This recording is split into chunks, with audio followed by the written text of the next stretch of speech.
Welcome into another edition of Sunday Flags. I'm your co-host Mason Kinnahan. That over there is Luke Brown, and it is Arnold Palmer Invitational Week here on the PGA Tour. We've actually got quite a bit of great events across the world to get into, but the main one, of course, being the Arnold Palmer. But first, Luke, how are you feeling? You know, it's API week. It's this Tuesday evening, a little rainy here in Glassboro, but what are the vibes like today?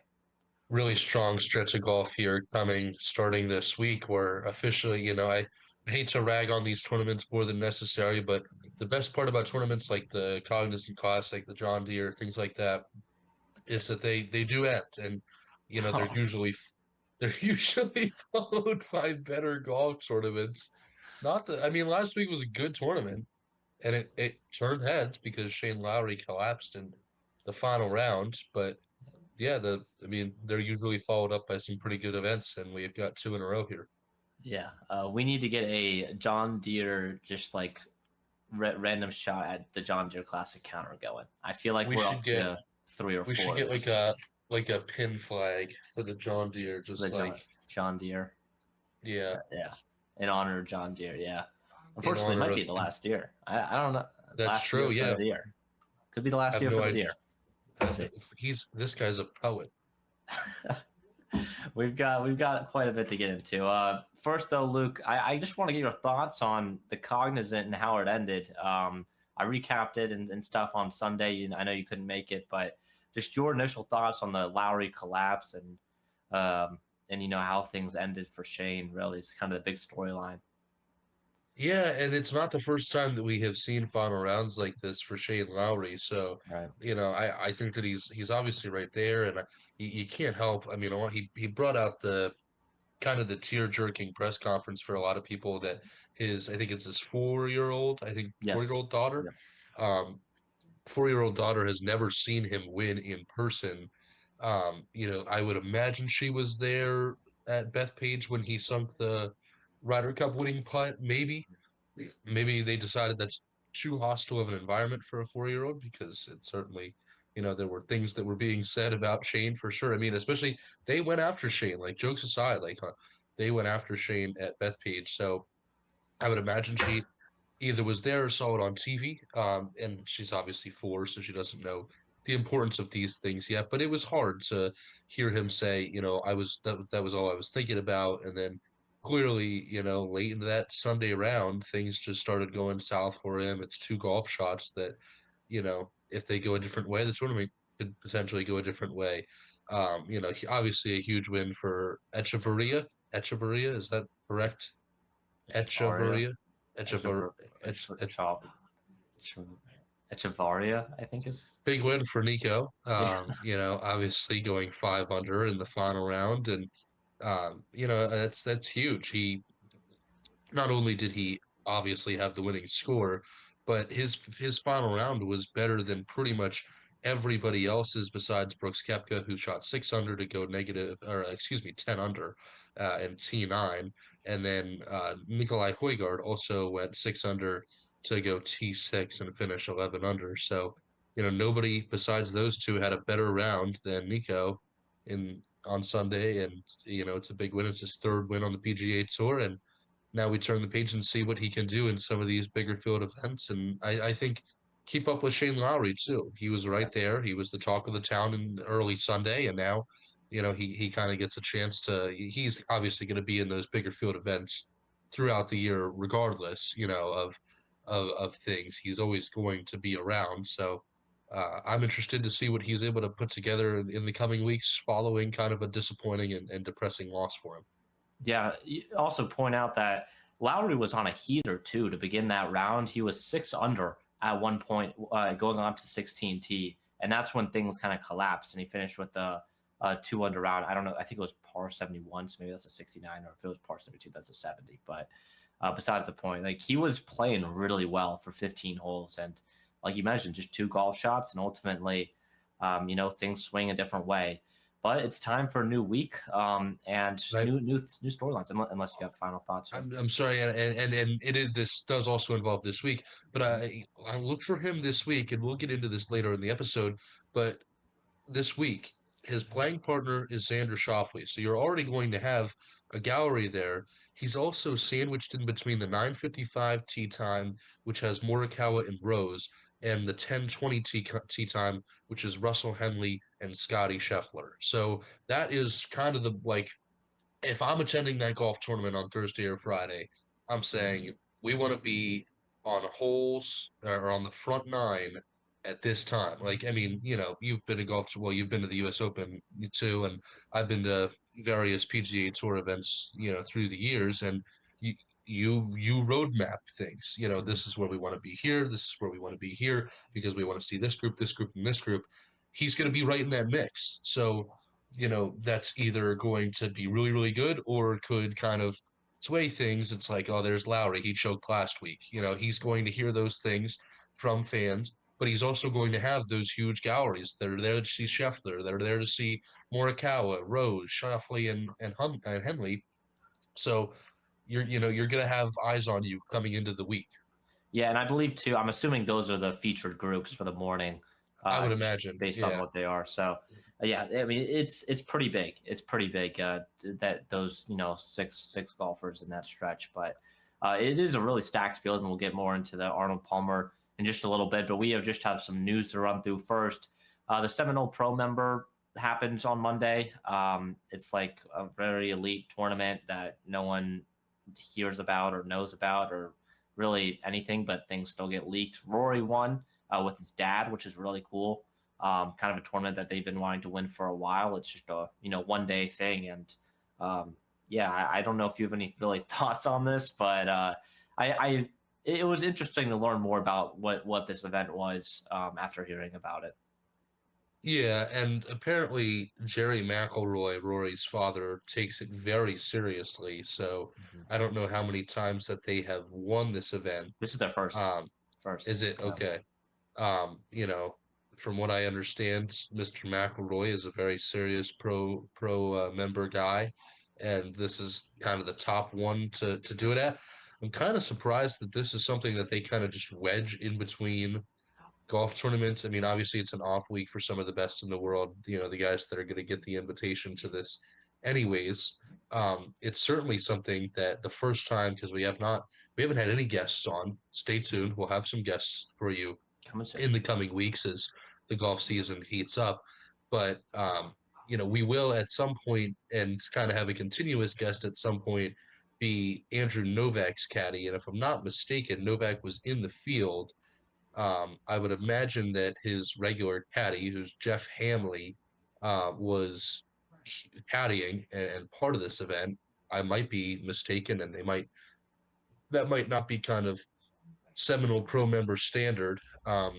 But aside from that, so we will kind of touch on that the first time that we have on Hamley this season He was because with. I got him. He was T12. Scott Mahoney was. Yeah, what was that you just said was his caddy? I was listening. no, I would assume that was his playing partner. Yes. Yes. I'm more worried. Like, I don't imagine that these players caddy themselves. Oh, Although, is right. this a Right. cart? This is a carted event. I don't know if they I use carts. probably. So, I'd have to assume. so we'll have to ask Jeff the first time we have him on. But in terms of how the leaderboard actually went, it seems as so there's a gross leaderboard and a net leaderboard. Um, the gross is I don't know. I don't know what the difference is. I feel like isn't I those like don't the either two same things? because because Jerry McElroy slash Rory McElroy tallied a 63 in the gross leaderboard, but they got second on the net leaderboard, second to Colin Morikawa and David Novak. Both group photos with Rory and his dad and David Novak and Colin Morikawa are posted on the final results page at the top of the said leaderboards, but the gross leaderboard must be widely more followed because that everybody said the McElroys won. Ricky Fowler on the gross leaderboard placed second Oh, with Buddy Marucci. You I got think something? it has to do something with the handicap. I don't know exactly what it Okay, means, but it has to do something with that. yeah, that But certainly makes sense. the gross one is definitely the one that they look at the most. Mackenzie Hughes was on this list in T3. Also on the T3 list, Nick Dunlap, Luke Clanton, Carl Phillips, Garrick Higo, and then T9 Gordon Sargent, Ben Griffin, Brett Quigley, Shane Lowry. A day after losing a Yeah, PGA Tour event is there. Michael Brennan, Jacob Bridgman on this list. One person not on this list is who? Tiger Woods. Scotty Scheffler. Okay. Well, So, yes, both. Yeah. the current number one and the all-time number one do not play, Yeah. which is interesting. And I saw a couple of tweets about Scheffler turning the invitation down, Yes, and he doesn't usually lose. this is a very typical not gonna happen thing for Scotty. Like he's Mhm. just not interested in a lot of things that don't have anything to do with him becoming, one of the best golfers to ever do it. And this is one of the, this is something that they file into that category. I would also imagine, Meredith is currently pregnant, and obviously they have Bennett at Yeah. home, so he's going to take advantage of time during the season that he can spend at home, because there's obviously not a lot of time during the year that you're going to spend, with your family. And he's obviously extremely family oriented. He has made that abundantly clear. So, he doesn't play in one of, and honestly, the fact that Tiger and Scotty don't play kind of, I don't want to say diminishes the value, because I'm sure that the Seminole Club is not necessarily concerned with the fact that they don't have, they're probably pretty proud of Prestige. the product that they have. Yeah. They're Yeah. at the end of the day, I'm sure that they would more than open arms welcome Tiger and Scotty. But at the Which end of the Tiger day, usually Rory, plays it. oh, That's the does thing. he? Okay. Yeah, All and right. so So him he not did playing not it, this year. which with the injury Hmm. and where things kind of stand, is interesting to note. So do you think that is a good sign or a bad sign? Because I think it could I go either way. I think it's interesting that he was asked the other day as well, when he was asked about playing in the Masters and stuff. A few days later, he said that he'd play in um, like a pro member tournament. He's or member guest. He could do a member guest. So I And can't tell if I take this for good or for bad, because on the good side, you want to think, oh, he's not going to do that because he's really serious about this Masters thing. If he doesn't want to risk anything, and he doesn't want to push his body, he just kind of wants to hunker down and try to be ready for Augusta. The flip side to that is that he wanted to do this and did not feel ready. That's kind of yeah, the flip side. Now, I tend to think the former is more likely than the latter, because if it's me, this event at the end of the day doesn't mean anything. You know, right, the Masters means everything. I would imagine, we talked about this before, given his kind of pride and mentality about things, that if he's going to play the Masters, he wants to win the Masters, or at least right. make the cut. Whether that's going to happen or not is debatable. Um, but that's probably where he is at, if he still believes that he can play the Masters. So if I'm him, I'm saying, not this year for the Seminole Pro-Am, and I'm gonna hunker down and try to be ready to play and competitively play at Augusta. I think it's interesting too that you know, well, Tiger hasn't played in any TGL events, and he's not playing tonight for Juke Links, in case you were wondering, in the regular season finale. We So were all on the edge of our feet, or the edge yes, of our seat about that. yes. So it is interesting that he's still not participating while we are a month and a half or so, like a month and a week, really, out from the Masters. So yeah, I think it is a little bit cause for concern about him playing or not. I was more confident a week ago than I am now, which again, these events don't really mean anything. And when you look at, his priorities, is the Seminole Pro member really at the top of his list? No, probably, but definitely something to monitor for sure. I wonder if there's like any other events like this coming up that he usually plays in, where we can kind of get a sense of where things are at heading to Augusta. But we got to move on here to I guess it's more so a me thing. You know, I'm wearing this McLaren Yeah, you can thing, take but this one. I'm not even. I'm gonna hold myself to less than 5 words on this. yeah. So McLaren announces a golf branch, which is really out of left field, at least to me. I think there was some rumors circling about this, but McLaren, you know, a motorsport organization, and they, you know, are the Formula One world champions from last year, and they announced that they're going to be now creating equipment for golf. And the rumor is starting. It's going to start with some irons. More information is to come in April. Also, rumor circling that Justin Rose will be the first guy to, you know, debut this McLaren stuff. But again, these are all Maybe, kind of rumors. maybe he was giving it a test run at the Farmers, and then everything else he's played as regular stuff. That might be it. Yes, yes, that might be exactly what is happening. But yeah. Again, these are all kind of just Twitter rumors right now, so we don't exactly know what's happening. But I did find it really weird that you know, McLaren's getting in the golf game. But yeah, going on to the next thing, we've got a couple of events on the PGA Tour this week. We've got a live event, we've got a DP World Tour event, a lot of stuff happening on the schedule. The Corn Ferry Tour as well. So we got what, 5 tournaments on like the 3 major tours this week. You gonna be Which tuned into the KFT? I hey, they're in Chile. They're in Chile this week. Might Oh, there have we to be, go. you know. But it's there's a lot happening. We've got starting things off. Live Hong Kong, and we don't really have to talk much about it, but you know, they're in Hong Kong for Live this week. I did see a Yeah. little bit of a back and forth. I don't know if it was at pre-tournament media availabilities, but John Rahm kind of responding back to Rory McIlroy's thing. Hmm. We talked about a couple weeks ago how Rahm is going to probably have to pay his way to Yeah. the Ryder Cup because the Live is no longer going to cover DP World Tour fines for players that are not currently active members. Those fines are starting to stack up. Mhm. Rahm is going to have to pay. Rory came out and said, and is Hatton? I assume Hatton is as well. Then, right? Hatton, I Oh, believe, is DP World Tour exempt, okay.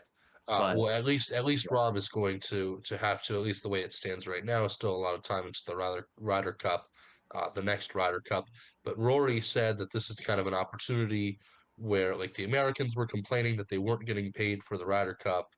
The Europeans took, I don't want to say offense to that, but kind of used that as kind of No, juice and said, "Oh, yeah. look, the Americans want to get paid. We're just doing this for pride and everything." And Rory's like, "Well, now is a chance to kind of put your money where your mouth is and say that we would not only be willing to not get paid to play in the Ryder Cup, but we would be willing to pay to play in the Ryder Cup." Rory said, and then John Rahm's complaining. Rory says, "Well, this is our opportunity to prove that."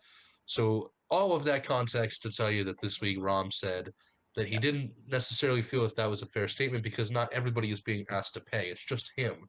Um, Mhm. I've got mixed emotions about that because first of all, I I want to say that I agree with John Rahm because it is true. He's the only one that's being asked to pay, and that's, do with that what you will. But this isn't like a random lineup like who's gonna pay John? Like this isn't like no, Rory, you're good, you're fine. Like you chose this reality and you knew that this could be a possibility in the future. So I don't know if it's necessary. It's a decent point, but there are variables there that you chose this reality. You wanted to do this. You have now had a window to reverse things and come back to the PGA Tour. And second of all, I think that in that hypothetical that they once threw out about we would pay to play on the Ryder Cup, I think that if some reporter randomly raised their hand and randomly for some reason asked like, what if it was just one of you that had to pay? They'd be like, yeah, bring it on, we do it. I want to, I don't think that it's fair. And I think if you asked John Rahm that seriously, or anybody on the European Ryder Cup team, and said in that moment when they said that they would pay to play in the Ryder Cup, What if it was just one of you and not the whole team? I don't think that it would have been a hesitation with them saying, like, yeah, any of us, one of us, a couple of us, we'd all pay to play in the Ryder Cup. So now you can't, not that he's fully backtracking, but he's taking like maybe a step back on what they said, and that's only going to give the Americans kind of the leg up. Yeah, and I think another point too, another quote that he said, he was talking about rejecting the DP World Tour deal and all of that. He said, "I don't like the conditions. They're asking me to play a minimum of 6 events, and they dictate where 2 of those have to be, amongst other things that I don't agree with." I do feel like on the DP World Tour side of things, Rahm is kind of burning more bridges, at least from what I've seen. I It's think going to so be too. hard to get, back without any penalty at this point, even though his prestige and how good he is and all of that will help him in those ways. Just the stuff he's saying and refusing to do things and not really holding back as well. He blamed him trying to extort money from him. That's what he said as well. So it's not exactly the greatest of relationships between Rahm and the DP World Tour right now, which is I not, just it's not great. I don't feel like he's being treated that unfairly. Like Yes. I don't really understand what the Yeah. disconnect is. I don't feel like they're treating him unfairly. I feel like they're saying, "Hey, this is the reality that you chose. These are the consequences. These are the circumstances now. You know, you this is what you have to do." And he's spitting that into him being treated unfairly. I don't know what the disconnect is here. I don't feel like they're surprising him or hurting him in any way. I think that they're holding him accountable, and he's not willing to do that. I thought he was, before they came out with those quotes, the 3 that were eligible to come back, Cam Smith, Bryson, and John. I thought he was for sure back. Like I thought there was a really, really strong chance that he was going to follow Brooks Koepka until he said otherwise, because I thought that he was unhappy, and he Mhm. is unhappy. I, I just I don't see a world in the next 3 years where he is happy. Like Yes. I don't think he'd be fully happy on the PGA Tour. He's not happy with the DP World Tour. He's definitely not happy with Live. There's Yeah. no other option besides leaving the world of golf. Yes. Yeah. And I agree with you in that. And also just, I don't know, has he ever really, like, when was the last time you remember John Rahm being happy? Right. Like When it, he won the Masters, I guess. I guess, but at the same time, like, there's always been something with him, and that's kind of his personality. It's kind of like It aggressive a little just bit and but wants to play the when villain. he does interviews, and having watched him play golf, having watched him have to fulfill media obligations in Oakmont, it doesn't seem like he's a bad guy. It doesn't seem like he's aggressive. Like Bryson DeChambeau, I'm not saying Bryson DeChambeau is a bad guy. Not at all. But he has an aggressive personality. Like, Yeah. he just does. John Rahm doesn't seem to have that. He seems a lot friendlier. He was just on Colt Nosta's podcast, or Colt Nost, however you say his last name. Most, yeah. Nost. He was just on his podcast not that long ago. It was a pretty really I thought it was a well done interview. I thought that he was nice, respectful. Sometimes he seems a little shy, but then he could turn around and just put people on blast for Yeah. holding you accountable for decisions that you made with your career. I don't understand it. Yeah, it's definitely pretty interesting to see, where this kind of goes with Rom, and kind of how this entire, situation with Liv and all that play out. But we've got other tournaments to talk about as well, or other events. Yes. The Joburg Open is happening in South Africa. Casey Jarvis, the South African, will be looking for his 3rd straight DP World Tour win. Is this in Johannesburg? Yes, I believe yes. that's the capital of South Uh, Africa. yeah, the Joburg Open is going to be interesting, I guess. Patrick Reed back in action, of course, as well in that event. And then we get to the PGA Tour. The Puerto Rico Open is the opposite field event, and of course the Arnold Palmer Invitational. Real quickly on the Puerto Rico Open, a lot of young players in the field this week in that some good opposite field names. event. Yeah, John Daly II is going to make his PGA Tour debut, along with some young guys like Blades Brown, Miles Russell, and Neil Shipley. All those guys in the field as well. A really big opportunity for a lot of these young, potentially rising stars in American golf. I think Neergaard Peterson gets the win.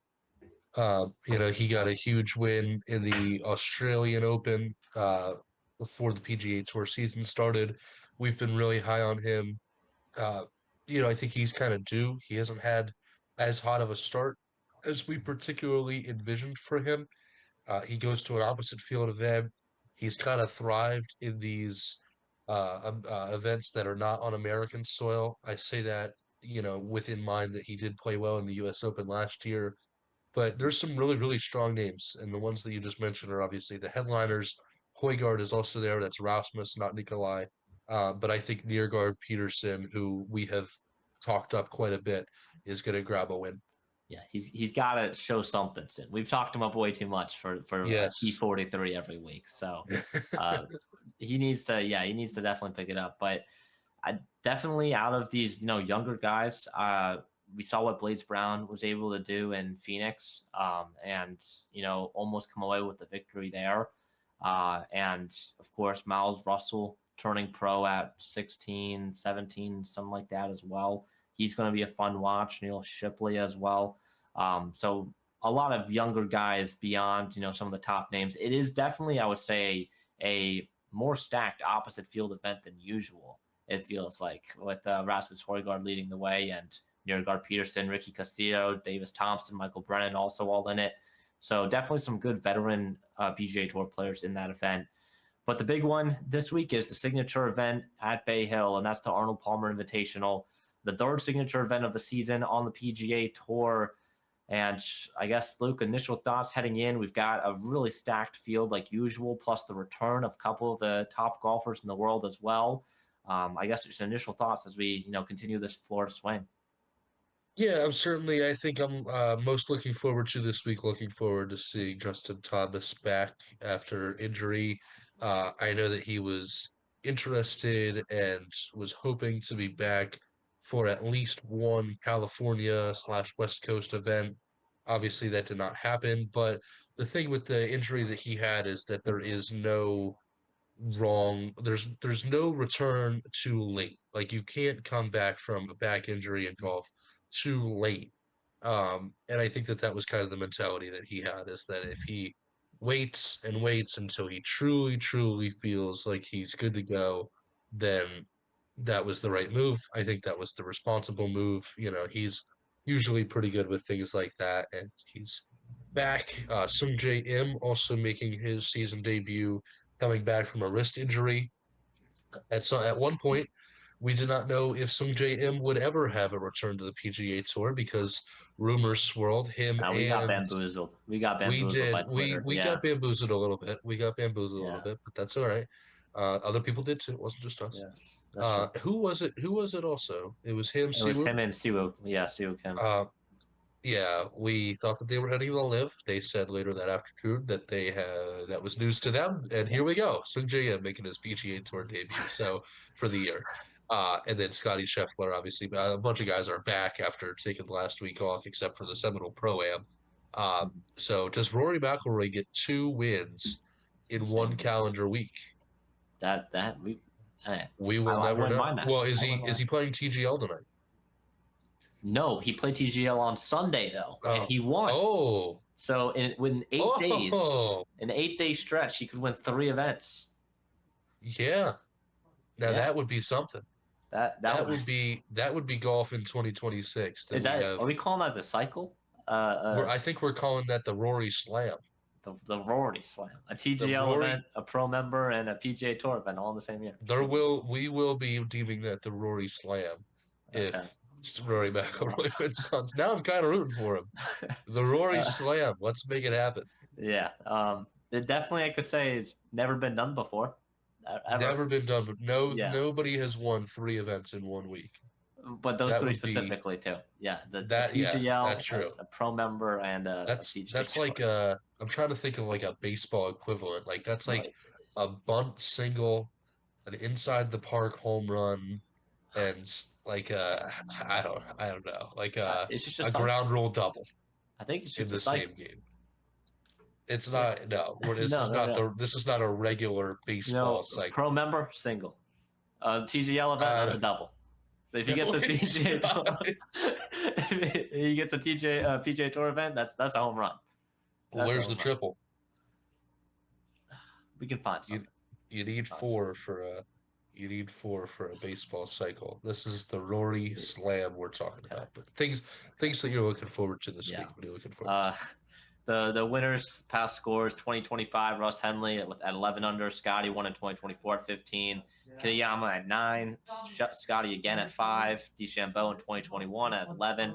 So I mean the wins are kind of expected to be in the 10 15 mile per hour range, so I would expect probably the winning score to be somewhere in the teens. So wind won't probably be a factor. Clear weather, so should be some great weather in Florida. We already mentioned a couple guys coming back. Scotty, of course, back in action on his dominant run. His top 10 streak ended at the Genesis in his last signature event a couple weeks ago. So I wonder, Storm's back to win this one. I think will be interesting. Also, it'll be interesting to see how he does on Thursday after 3 straight tournaments with slow starts. But definitely a lot to keep an eye on. Any final thoughts before we get to the predictions board? Because we've got some stuff to talk about. Yeah, let's take a look at the board. Okay, before we get to the board, we have to talk about something. This is what Mason refused to tell me in the on-air studio of Rowan Radio earlier this afternoon. Okay, so look, we've got an issue, and I want to shout out our number one most fan. Loyal listener. Yeah, most shout out loyal 2321 2321 pointing this out. Last week in my top 50 category, I went with Nikolai Højgaard. And Luke, he's not in the top 50. Nikolai Højgaard was not in the top 50. He was 53 or 52, I believe. Oh. So I'm gonna give you two choices with this. Either one, we take off what Nikolai got me last week, which was I have it up. It's $324,000. It was a T6. So that's option number one. Take that away. Or option two, I don't get to pick in the top 50 category this week. Oh. So man, that is where we're at. So you could the purse you could either is 20 million. The purse is 20 million. Yeah, we're gonna go no top 50 this week. That's probably the best answer, to be honest. But it's just a matter of guaranteed money being taken off. But then if this was like the not top 50 category, then I would go with last week, because there's always a chance in the not top 50 that your guy doesn't make the cut. Yep. But you got the biggest category. This is the money category. I'm going to say you do not get a selection this week. Okay. So with that being said, thank you, Sean, for the catch, because I probably would. I mean, shoot, like this guy knows ball. Yeah. And while we think that we know ball too, and that we watch this sport, I would not have caught that. There is no chance that I would have caught that. So great work by you, sir. Yeah. And thank you very much, because as you know, because you are a loyal listener, I need the points. I need the money. Yes, you do. He actually in his top 50 category last week also went with Shane Lowry. This guy is this guy knows ball, man. This is ridiculous. For those who are not as loyal listeners as Sean, which is completely fine, this guy picked Jacob Bridgman and Rory McIlroy the week they went 1-2. Yeah. But let's take a look at this week's board. Okay, here's this week's board. Again, I don't get a pick on the top 50 because apparently what I was looking at was wrong, and Nikolai Højgaard was not in the top 50 last week. But this is my big break, everybody. This is my chance. But as you can see, this is also a loaded board. For those who are listening, audio only, Mason in his top 50 category has N/A, non-applicable after the crime of last week. I went Yeah. with Colin Morikawa in that category, who's been on a little bit of a heater. In the not top 50 category, it is Sungjae Im for Mason versus Ryo Hisatsune for me. In the past champion category, it is world number one versus world number two. Mason with Rory, me with Scotty. And in the one and done category, I have last week's runner up Shane Lowry. Mason has Matt Fitzpatrick. If you feel inclined, certainly be like Sean and throw your selections down there. But I feel good about where Colin is at. Yeah, I guess I'm the only one that has to explain top 50. I feel good about where Colin's at. Um, I'm sorry, was it 2 weeks ago? What did he do? I I'm think blanking. it was three. 3 weeks ago. Was it 3 weeks ago? No, it was 2 weeks. Oh, it was 3 weeks ago technically, but 2 events ago, Pebble Beach, he won, and then T7 at Genesis. Yeah. So, Yeah, he's been on a really, really solid stretch of golf. Heater for sure. Hisatsune has had a really, really strong start to the year. At what point can we keep calling it the start to the year? Because now in March, which is Yeah, crazy. I don't know. I guess Um, players once we get to the first major. So players. yeah. So strong start to the year for Hisatsune. Yes. Sungjae Im making his debut. You Yeah, feel confident I about it. don't got that much to say about him. I just know it's his debut, There's and I'm no sample size, so yes, yeah. I'm just riding with it. And then one versus two, I could not go Rory here. So I mean, yeah, it's gonna be a rock fight. yeah, Um, Rory or Kurt Kitayama. It's it either him. speaks to the prestige of this tournament for sure. That you can have one versus two. A lot of guys that they had. I mean, you could go Bryson DeChambeau. I think Hatton was eligible here. So Mhm. other than that, you got one versus two. It's pretty hard not to do it. Shane Lowry, obviously coming off a heater. He's got some stack fields around him. Yeah. He's going to have some really solid galleries. Matt Fitzpatrick for you. Yeah, I thought his game matched this course pretty well. He's got some decent course history. Solo ninth, T14, T24 in his last three events on tour. So I think he also won the DP World Tour Championship back in November, October. So he's been playing some great golf recently. I like what he's got. Yeah. But yeah. That's the board. Again, I have a current $2.4 million lead on Luke. Not for long. This is a big week for you. Not I for long. outscored Luke every single week except the Sony Open and one other week. No, I think that's just it. Oh wow, that is okay. But yeah, that's the board for right now. Luke, final thoughts before we wrap up here.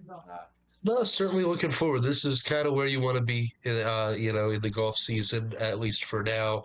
You have a couple of big tournaments, then obviously the biggest tournament coming up in just a little bit over a month. And we look forward to keeping up with you here with the Arnold Palmer Invitational. We'll see you Sunday night, and then it's off to the Players Week next week. So Yeah. keep in touch with our social media platforms and our website. It is all linked in the description of this episode, our X, our Instagram, and our website as well. We certainly look forward to keeping up with you on those platforms. You can follow us again in the link of the description of this episode, wherever you're watching. Yeah, it's going to be a really exciting next few weeks ahead with API and the players. I think we could get some really great finishes, and I'm looking forward to that a ton. But like Luke said, you can follow us anywhere at Someday Flags Pod. You can listen to this episode anywhere you get your podcasts, including YouTube. But for Luke Brown, I have been your host, Mason Kinnahan, and we will see you Sunday night.